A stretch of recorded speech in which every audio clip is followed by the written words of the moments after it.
There is a question I have carried for most of my adult life. Not a complicated question. In fact, it is one of the simplest questions a person can ask. But I have watched it stop men cold. I have watched it make women go quiet in the middle of a crowded room. I have watched it change the entire direction of a human life. Not because the answer was surprising, but because the answer was something the person already knew and had been carefully avoiding. The question is this: who are you spending your time with? Not who you wish you were spending it with. Not who you used to spend it with. Right now. Today, the 5 people whose voices you hear most often. The 5 people whose opinions quietly shape what you believe is possible. The 5 people who, without ever signing a contract or making a promise, are writing the story of your future. I want you to think about those 5 people right now. Hold them in your mind, because by the time we are finished here today, you are going to see them differently, not with bitterness, not with judgment, but with the clear, calm eyes of someone who finally understands the mechanism, the invisible machinery by which the people closest to you are, at this very moment, meaning determining the shape of your life. This is not about blame. This is not about cutting people out of your life. This is about something far more important than that. This is about understanding. Stay with me. And because what I am about to share with you is the most important thing I know, I was not born knowing this. I want to be honest with you about that. I grew up like most people grow up, believing that my future was primarily a product of my effort. Then work hard enough, I was told. Want it badly enough, believe in yourself, and the results will follow. And there is truth in that. I still believe in effort. I still believe in desire. I still believe that the man who refuses to give up will eventually find a way. But here is what nobody told me when I was young, and what I wish with all my heart someone had: your effort does not operate in a vacuum. It operates inside an environment, and that environment, the invisible atmosphere created by the people you spend the most time with, will either amplify your effort or quietly, steadily, relentlessly cancel it out. I have a phrase I have returned to hundreds of times over the years. You may have heard it. You are the average of the 5 people you spend the most time with. And now, I want you to resist the temptation to nod and move on. Because most people hear that sentence and they think they understand it. They do not. They understand the surface of it. They understand the polite, comfortable version of it. The version that says, yes, surround yourself with good people.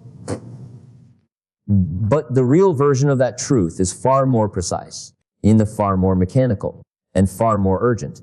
The real version says this at this very moment, without your permission, without your awareness. The 5 people closest to you are calibrating your income expectations. Then indeed, they are setting the thermostat of your ambition. They are defining, silently, invisibly, but with extraordinary precision, what you believe is normal, what you believe is possible, and what you believe you deserve. That is not inspiration. That is a law. And like all laws, it operates whether you believe in it or not. The law of gravity does not ask for your agreement. Neither does this one. The question is not whether it is happening. The question is whether you are going to take it seriously. Let me give you a picture that I believe captures this truth better than any statistic could. Imagine a seed, a remarkable seed, the kind that, under the right conditions, could grow into something extraordinary. Strong genetics, rich potential, everything it needs encoded in its very nature. Now place that seed in a small pot, a pot just large enough to allow it to sprout, to push its first leaves toward the light. And then put that pot inside a greenhouse, A beautiful greenhouse, warm, sheltered, well-intentioned, but small, fixed, with walls that do not move. What happens to that seed? It grows. Of course it grows. It does what seeds do. It reaches upward. It puts out roots. It tries with everything it has to become what it was designed to become. But the roots hit the edge of the pot. The branches press against the glass. And slowly, not all at once, but slowly, the plant conforms to the size of its container. Not because it lacks ambition. Not because the seed was flowed, but because the environment set a ceiling, and no amount of effort, no amount of straining toward the light can push a plant past the physical limits of the space it was given. You are that seed. And your 5 people, the ones you eat with, laugh with, complain with, celebrate with, sit in silence with, they are the greenhouse. They are the container, and the size of that container is determining right now how large you are permitted to grow. Now, I want to be careful here, because this is where people make the mistake. They hear this, and they think I need to get out of the greenhouse. I need to tear down the walls. I need to escape. But that is not quite right, because a seed without any shelter does not necessarily thrive either. What you need is not the absence of a container. What you need is a larger one, a better one, a one built to accommodate the size of what you are genuinely capable of becoming. I will come back to that. For now, I want you to sit with the image, the seed, the pot, the glass walls. And I want you to ask yourself, honestly and quietly, how large is my greenhouse right now? Now I want to get precise, because the influence of association does not work the way most people imagine it. It is not dramatic. It does not arrive with a warning. It works through 3 distinct mechanisms, 3 channels which the people around you quietly write who you are and what you believe is possible. Understanding the first mechanism is the most subtle, and it is this: association shapes your vocabulary. I do not mean simply the words you use, though that matters too. I mean something deeper. I mean the concepts you have access to, the mental categories you possess, the frameworks through which you interpret your own experience. And here is what I observed early in my life when I began spending time with people who had built genuine financial success. The first thing I noticed was not their habits. It was not their schedules. It was the words they used. They talked about leverage when I was still thinking about hours. They talked about compounding when I was still thinking about S savings. They talked about S systems when I was still thinking about effort. And here is the profound thing about vocabulary. You cannot think a thought you do not have a word for. You cannot pursue a strategy you have never heard named. You cannot even recognize an opportunity if you lack the conceptual framework to identify it as such. The people around you are constantly, every day, in every conversation, either expanding your vocabulary or contracting it. Then they are either introducing you to new ways of seeing the world or confirming the limited ways you already see it. Think about the conversations you have most often. Are they conversations about possibility, about strategy, about what could be built, what could be learned, what could be changed? Or are they conversations about what went wrong, who is to blame, and why things are unlikely to improve? Both kinds of conversations feel natural. Both feel like just talking. But one is quietly expanding the library in your mind, and the other is quietly burning it down. I am not saying you need to eliminate every ordinary conversation. I am saying you need to be honest about the ratio, because the ratio is the result. The second mechanism is more powerful than the first. And it is this: association calibrates your standard of acceptable. Let me explain what I mean. Every human being carries inside them an invisible thermostat. a setting, a level of income, a level of health, a level of relationship quality, a level of daily discipline that feels normal to them, not ideal necessarily, not what they dream of, but normal, being comfortable, the level below which they feel genuine discomfort, and the level above which they begin to feel strangely out of place. Now here is the thing about that thermostat: you did not set it consciously. You did not sit down one day and decide what your standard of normal would be. It was set for you gradually over years by the people you spent the most time with. If the 5 people around you earn a certain income, you will begin to feel that income is reasonable. Not because you made a logical assessment, but because repetition creates comfort, and comfort creates acceptance, and acceptance hardens into belief.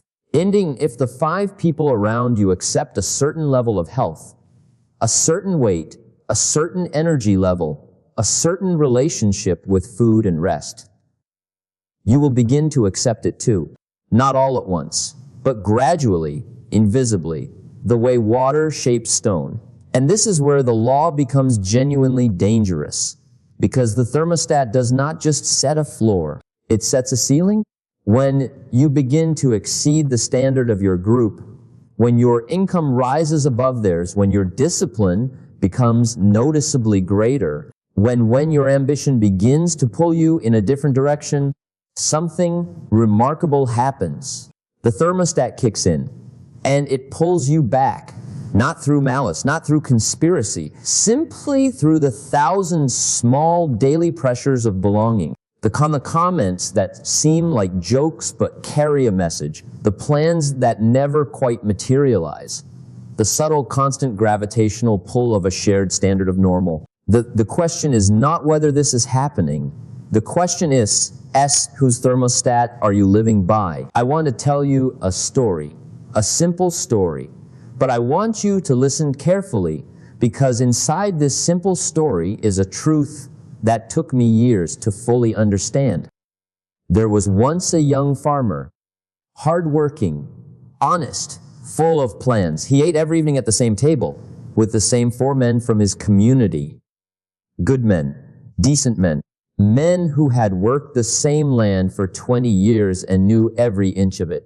And every evening around that table, the conversation was the same.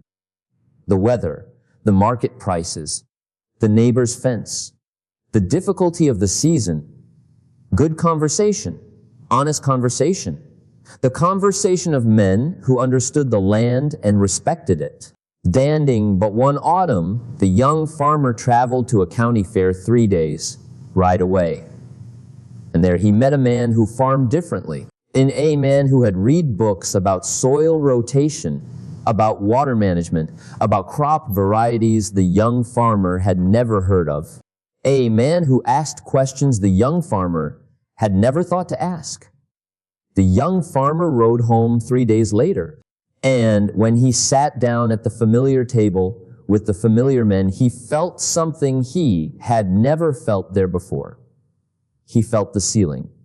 Not because the men were wrong, not because the table was bad, but because he had briefly sat at a different table. And having sat there, he could not unsee the difference. Now here is the question I want you to sit with. The young farmer had 2 choices.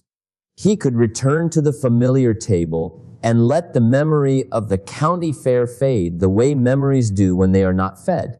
Standing, or he could find a way, any way, to keep sitting at both tables, to honor the old table while deliberately seeking out the new one. The men who change their lives choose the second path. They do not burn the old table. They add a new one. Dirting, and that distinction between removing and adding, is the most important practical wisdom I know on this subject. We will come back to it.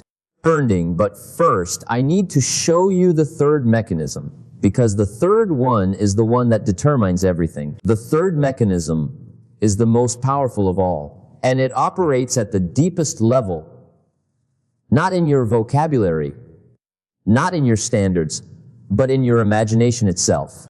Association sets the ceiling of your ambition. Here is what I mean.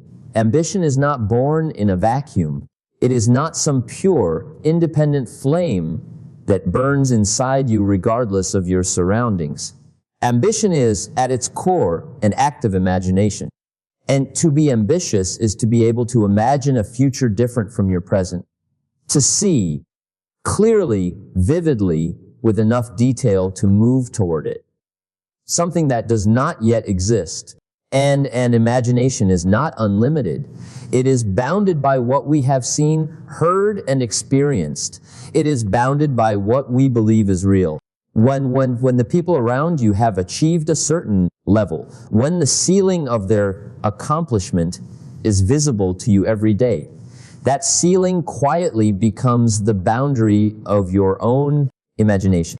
Not because you consciously decided to limit yourself, but because the human mind, in its remarkable efficiency, tends to treat the familiar as the possible and the unfamiliar as the unlikely. Let me give you a number, not to impress you with statistics, but to make the point concrete. Think about the income of the 5 people you spend the most time with. Add those 5 incomes together and divide by 5. I will wager, not as a guess, but as an observation made over decades, that the number you arrive at is uncomfortably close to your own. That is not coincidence. That is the law. And here is the part that should wake you up at night. The ceiling is not just about income. It is about health. It is about the quality of your relationships. It is about the depth of your reading, the breadth of your thinking, the size of your goals. The ceiling is everywhere, and the people you spend your time with are holding it up. Now, and this is critical, I am not saying the ceiling is permanent. I am saying it is real.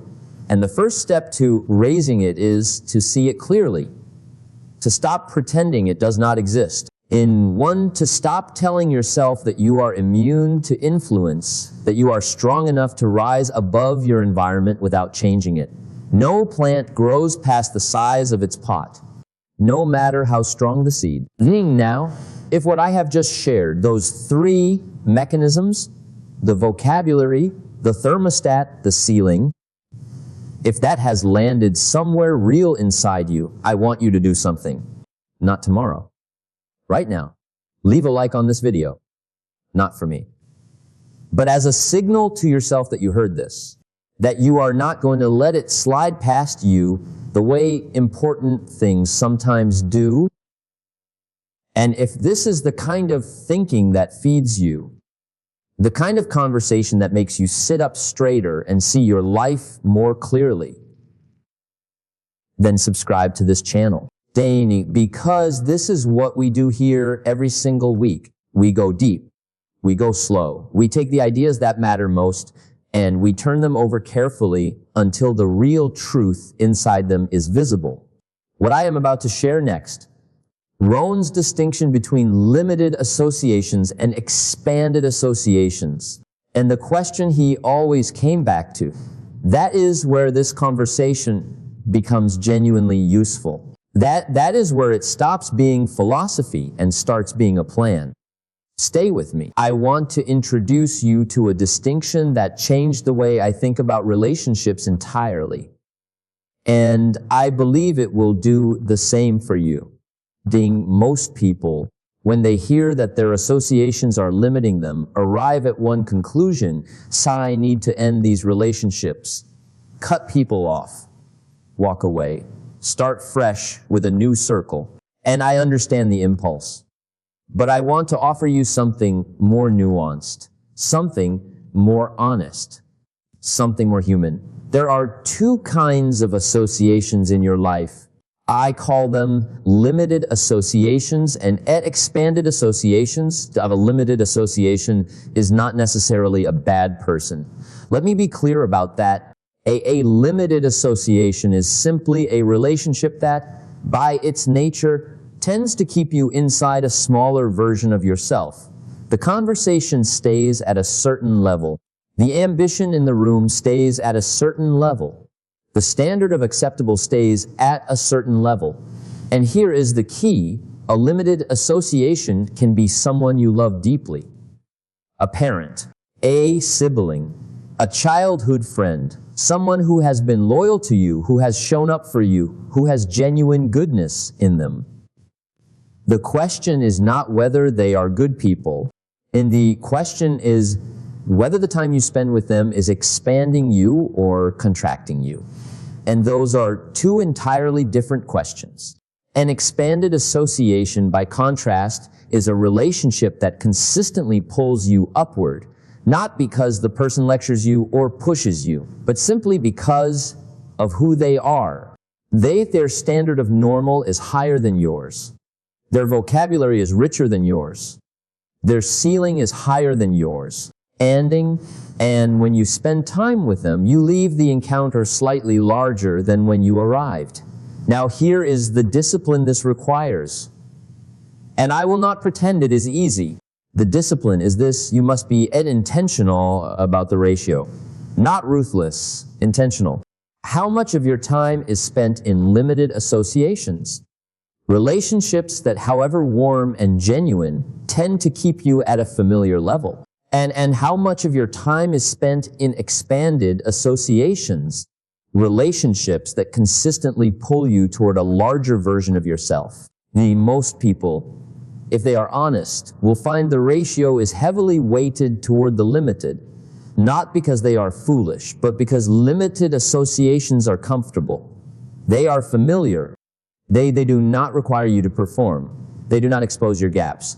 They let you rest, and rest in the right proportion is necessary. But rest as a permanent condition is a form of slow decline. There is something that happens when you spend extended time with someone who has already achieved what you are working toward. Something that no book can fully replicate, no lecture can fully deliver, no amount of solitary effort can manufacture. You receive an invisible permission slip. Let me explain that. When you read about success in a book, some part of your mind files it under H theory, interesting, inspiring perhaps, but theoretical, in belonging to a category of things that happen to other people in other circumstances with other advantages. But when you sit across a table from a person who has actually done it, who grew up without advantages, who made mistakes, who struggled, and you watch them order coffee and laugh and talk about ordinary things, something shifts. The mind can no longer file under N theory because the evidence is sitting right there, 3 feet away, drinking coffee. The mind reclassifies it. Possible. And not just theoretically possible. Actually, concretely, for person like me possible, that reclassification is worth more than almost anything else you can acquire because it changes the quality of your effort. When you believe something is genuinely possible, not just intellectually but in your bones, you work differently. You persist differently. You recover from setbacks differently. I have seen this happen. I have watched people transform not because they learned new information, but because they spent time in the presence of someone who had already done it. The information was often the same. The proximity was different. This is why mentorship is not a luxury. This is why the rooms you enter matter. This is why the conferences you attend, the communities you join, the tables you find a way to sit at, these are not social activities. They are investments. The investments in the expansion of what your own mind believes is real. And here is the uncomfortable corollary. If the people closest to you have not done what you are trying to do, if none of your 5 people have built the income you are working toward, or the health you are reaching for, or the relationship quality you are hoping for, then you are trying to navigate without a map. Then you are trying to believe in a destination you have never seen anyone reach. That is hard. That is genuinely hard. And the solution is not to feel bad about it. then the solution is to go find someone who has the map. I want to share something with you that I find endlessly fascinating. Something from the natural world that speaks directly to what we are discussing.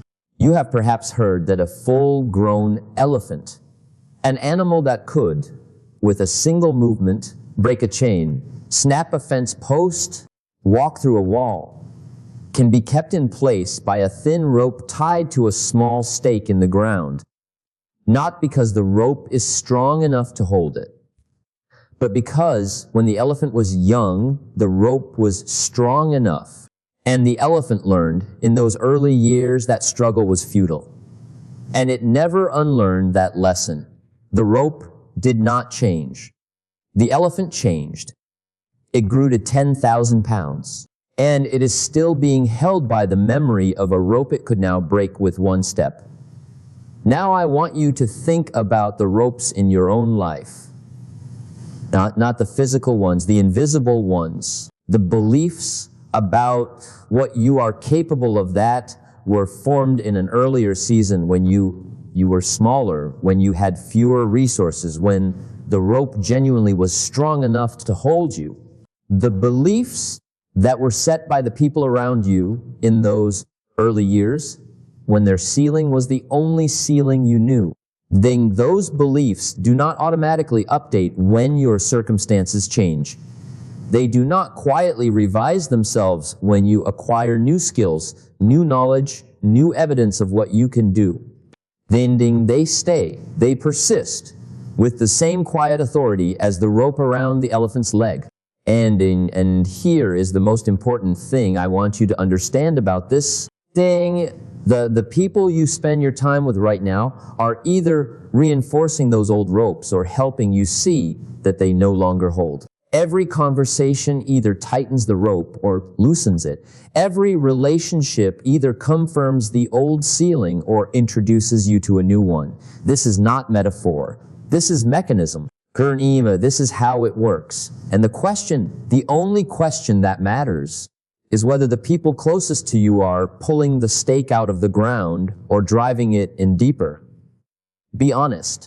Take a moment right now and be genuinely honest with yourself. John, drop a number in the comments. 1, if you have at least one person in your life who is actively raising your ceiling, and 2, if you are not sure you do. I want to know. And I think you need to know too. I have shared this teaching, the teaching about the 5 people in hundreds of rooms over the years. And I have noticed something. There is a version of this teaching that people receive well, and a version that makes them genuinely uncomfortable. And the version that makes them genuinely uncomfortable is the true one. The comfortable version goes like this. Surround yourself with positive people. Avoid negative influences. Choose your circle wisely. And people nod. They agree. They feel briefly inspired. And then they go home and nothing changes. The uncomfortable version, the true version, goes like this. The 5 people you spend the most time with are not just influencing your mood. They are determining your income. They are setting your standard of health. They are writing the ceiling of your ambition. And the life you are living right now is, to a significant degree, a reflection of those 5 people lacks. That version is harder to hear because it removes the comfortable distance between you and your results. It says your circumstances are not simply happening to you. They are a product of the associations you have maintained, the tables you have chosen to sit at, the voices you have allowed to define what is normal. Adding, now I want to be precise about something because I have seen this teaching misused. The point is not guilt. The point is not to look at your current life and feel shame about the people in it. The point is clarity. The point is to see the mechanism clearly enough that you can make intentional choices going forward. And here is the part of this teaching that I believe is most misunderstood, the part that most people miss entirely. The question I always come back to is not crew. Who should I remove? And the question is, who should I add? Those are fundamentally different questions. The first question is about subtraction. Then it is about loss, about endings, about the painful business of walking away. And while there are times when that is necessary, when a relationship is genuinely destructive and must be ended, it is not the primary work. The primary work is addition. Is the deliberate, intentional, sometimes uncomfortable work of finding people who are operating at a higher level and finding a way to be in their presence regularly, consistently, yindani over time. That is the work, and it is work that never ends. So let us talk practically, because philosophy without application is just entertainment. And I did not come here to entertain you. I came here to be useful. How do you add? How do you actually practically, in the ordinary conditions of your life, begin to increase the quality of your associations? I want to give you 3 answers. Not because 3 is a magic number, but because these 3 have worked. Not just for me, but for the people I have watched transform their lives over decades of observation. The first is this: read the books of the people you want to think like. I know that sounds simple, perhaps too simple, but hear me out. When you read a book written by a person who has built what you want to build, you are spending time with their mind. You are hearing how they think. You are absorbing their vocabulary, their frameworks, their standards. You are, in a very real sense, adding them to your 5. A book is not a substitute for a real relationship, but it is a beginning. It is a way of raising the quality of what's in your head before you have found a way to raise the quality of the voices in your room. The second is this: seek out the rooms where the people you want to become are already gathered. Every industry has gatherings.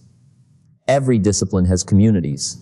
And every field of human endeavor has places, physical or otherwise, where the people who are serious about it come together. Find those places. Find a way to be in them, not as a spectator, as a participant.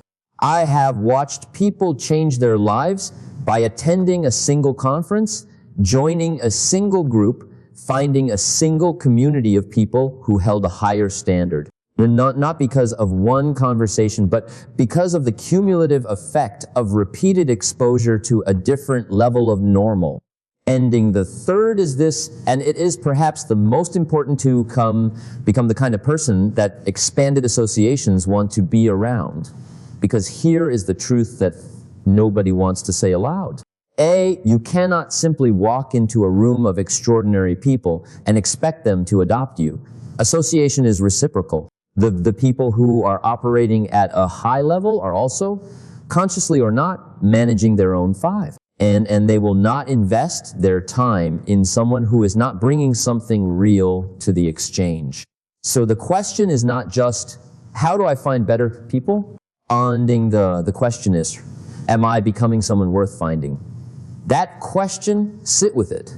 Let it be uncomfortable for a moment, because the discomfort it produces is productive.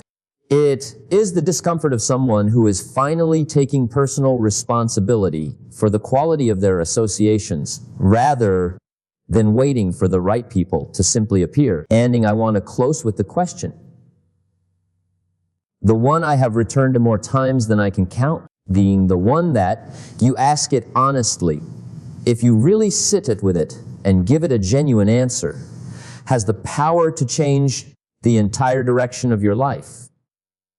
Not who is holding me back. Dinding no ka, who should I walk away from? But who do I need to add?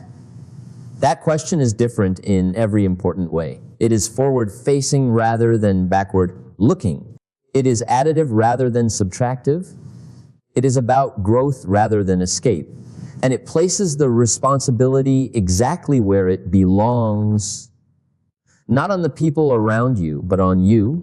Because here is the truth I have learned slowly over a long life of watching people either grow or stay the same. The people who grow are not necessarily the ones who had the best starting circle. They are the ones who were most deliberate about expanding it. They found a way to sit at new tables while honoring the old ones. They found a way to add voices that raised their ceiling while remaining grateful for the voices that had carried them to where they were. That they understood that loyalty and growth are not opposites. That you can love the people from your earlier chapters without being imprisoned by them. And they asked the question, consistently as seasonally, the way a farmer asks each spring what new seeds to plant. Not because last year's crop was worthless, but because a new season has arrived, and the question of what to plant is always worth asking again. Who do I need to add? Oh, I want you to answer that question before you go to sleep tonight. Not in the abstract, specifically. A name, a community, a field, a room you have not yet found a way to enter. Something specific, something real, something that you could take one step toward tomorrow morning. Because the formula for success is not complicated. It is not hidden. It is not available only to the gifted or the lucky or the well-born. The formula is this: small disciplines, practiced daily in the company of people who hold a higher standard than the one you currently hold for yourself. Easy to understand, easy to do. And as I have said many times, and will say again, easy not to do. The difference between the life you have and the life you are capable of is not talent. It is not luck. It is not circumstance. It is the 5 people. Choose them carefully. Add to them intentionally. And never, not for a single season, stop asking the question, who do I need to add? If you have made it this far, through every mechanism, through the greenhouse and the elephant and the farmer's table, then you are not the average viewer. You are someone who takes this seriously, someone who understands that ideas only matter if they change behavior. So let me ask you something in the comments below. Right now, before you close this video, write down one name, one community, or one room that you know you need to find a way into. One expanded association you have been putting off. You do not have to explain it. Just write it down, because the act of writing it makes it real in a way that thinking about it never does. And if this channel, this kind of deep, unhurried, philosophical conversation about the things that actually determine the shape of a life, if this is the kind of thinking that serves you, then subscribe. Because this is what we build here week after week. Not quick tips, not shortcuts. The real work, the slow, permanent life-changing work. You came here today perhaps thinking this was a video about who to avoid. I hope you leave understanding it was always about who to add, and who, in adding them, you are choosing to become. Thanks for watching. The end screen has more videos in the same world. Thanks for being here. Pick whichever video on the end screen calls to you.